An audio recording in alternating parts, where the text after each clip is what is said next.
Հարավային Կովկասում խաղաղության հնարավոր սցենարները քննարկվում են միջազգային հարթակներում, մինչդեռ տարածաշրջանի ներսում, հատկապես Բաքվում տեղի ունեցող իրադարձությունների ձայնը հազվադեպ է լսվում։ Ինչ խնդիրների է բախվում Ադրբեջանի ներքաղաքական համակարգը, որն է քաղաքացիական հասարակության իրական դերը մի երկրում, որտեղ խոսքի ազատությունը խիստ վերահսկողության տակ է։ Ինչպես է հիմնավորվում Բաքվի դիրքորոշումը ապօրինի պահվող հայ գերիների վերաբերյալ եւ վերջապես կա արդյոք Ադրբեջանում հանրային կոնսենսուս Հայաստանի հետ խաղաղության բանակցությունների շուրջ։ Ինչպես է հասարակական կարծիքը ազդում այս գործընթացի վրա, այս հարցերի շուրջ զրուցում ենք ադրբեջանցի լրագրող եւ իրավապաշտպան Էմին Հուսեյնովի հետ։ Վստահ եմ, որ մեր ստացած մի շարք հետաքրքիր դիտարկումները կօգնեն ավելի հստակ հասկանալ Ադրբեջանի ներսում առկա քաղաքական մթնոլորտը եւ խաղաղության հեռանկարի շուրջ ձևավորված հանրային դիրքորոշումները։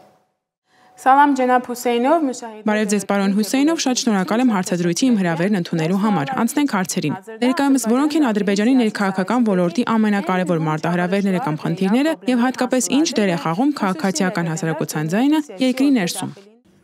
Հալազրդա թեժվլեր olsun ki Azərbaycan. Ներկայումս ցավոք Ադրբեջանում քաղաքացիական հասարակությունը, նկատի ունեմ անկախ քաղաքացիական հասարակությունը, գրեթե վերացվել է երկրի ներսում։ Շատ իրավապաշտպաններ բանտում են, անկախ լրատվամիջոցները լռեցվել են։ Քաղաքացիական հասարակության կազմակերպություններն իրենց այնքան էլ ազատ չեն զգում, ուստի կարելի ասել, որ նրանց գործունեությունը կաթվածահար է։ Այսինքն այսօր անկախ լրատվամիջոցները քաղաքացիական հասարակության կազմակերպությունները հիմնականում գործում են տարագրության մեջ, որովհետև երկրի ներսում շատ մարդիկ անհանգստանալով իրենց ճակատագրի համար պարզապես կամ հեռանում են երկրից շարունակելու իրենց գործունեությունը, կամ մնում են երկրում եւ նախընտրում են իրենց գործունեությունը շարունակել пассив ռեժիմով։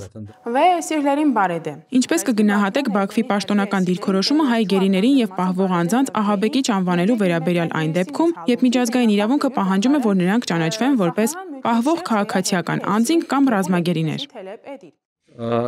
Əvvəllər də qeyd etdiyim kimi,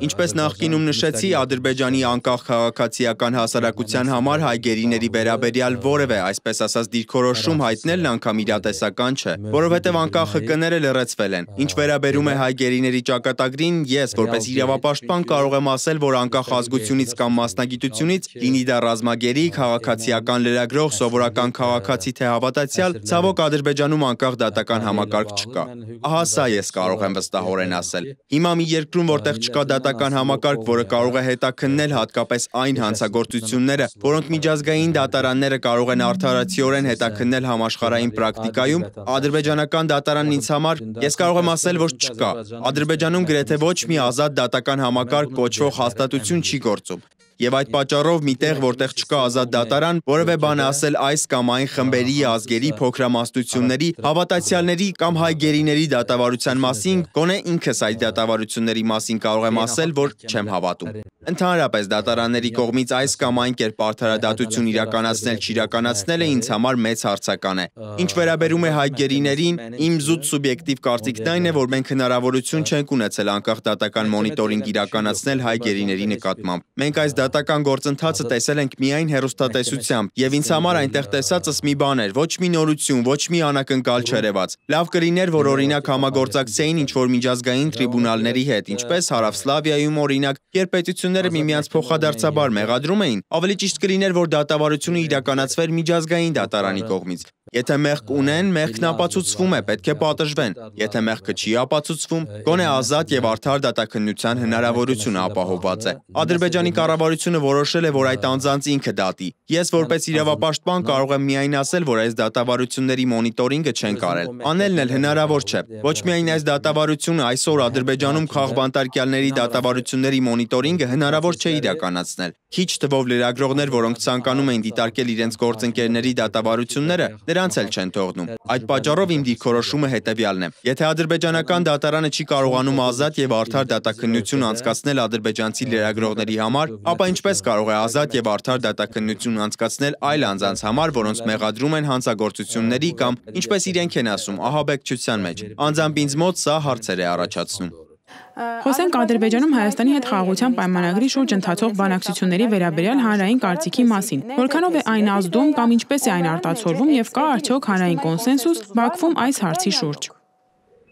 Cəmiyyətin rəyi Անդրեային կարծիքը նկատի ունենալով անշուշտ 2020-23-ին վերջին ռազմաճակատում տեղի ունեցած պատերազմական փուլերից հետո մարդկանց մոտ վերջապես դրական սպասումներ կան, բայց հասարակության մեջ էլ տարբեր շերտեր կան։ Հասարակության այնպիսի շերտեր կան, որոնք ընդհանրապես այս հարցերի հետ կապված որևէ դիրքորոշում չունեն։ Այնպիսիները կան, որ ուղեղները լվացված են։ Քարոզչության տակ մեծացած սերունդներ են, որոնք օրինակ տարիներ շարունակ լսում էին, որ հայերն ու ադրբեջանցիները չեն կարող միմյանց հետ ապրել խաղաղ պայմաններում։ Այս նարատիվները մենք եւ Հայաստանում եւ Ադրբեջանում տարիներ շարունակ լսում ենք վերջին 25 տարում, բայց այսօր նույնիսկ կառավարական լրատվամիջոցներում, որոշ կառավարամետ ՀԿ-ների մոտեցումներում, օրինակ ես հիմա Վարշավայում եմ եւ հայերի նկատմամբ ատելություն սերմանող նարատիվները չեմ լսում։ Այսինքն մի մեղմացում կա, բայց կրկին ասում եմ, որ այդ հարցերը Ադրբեջանում ոչ թե ադրբեջանական հասարակությունն է լուծելու, այլ Ադրբեջանի ներկայիս պետության ղեկավար Իլհամ Ալիևը։ Այսինքն պայմանագիրը ստորագրվելու է նրա կողմից։ Ոչ ոք չի ցանկանա, որ իր զավակը հարևան երկրի հետ լարվածության հետևանքով գնա պատերազմում մահանա։